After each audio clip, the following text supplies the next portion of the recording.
I am the Tofu Golem. Please enjoy the video. You begin by verifying the essentials, system resources, and the runtime. Once confirmed, install Index Cooker v1, X and required runtime, then open your project folder. Create a minimal config. JSON that lists source paths and output paths so the tool knows where to read and write.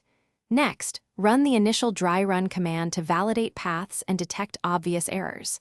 Make sure to note warnings, those often point to missing files. This gets you straight into the process without wasted setup or guessing. Once the basic config is validated, you move into detailed execution. Set parsing rules and quality controls.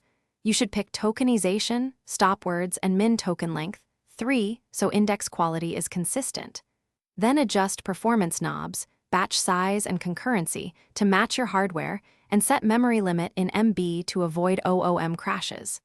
Enable features like stemming or synonyms only if required. Incremental indexing helps when you have frequent small updates.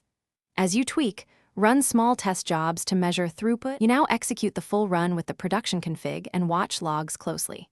After completion, verify output by checking index size, running sample queries, and comparing integrity hashes to expected values so you confirm correctness. If something goes wrong, enable verbose logs immediately to capture stack traces and timing. Make sure to restart from the last checkpoint or incremental snapshot to avoid full rebuilds. One key troubleshooting tip: if memory spikes, reduce batch size and enable on-disk buffering to recover without. Thanks for watching. Consider subscribing if we helped you today.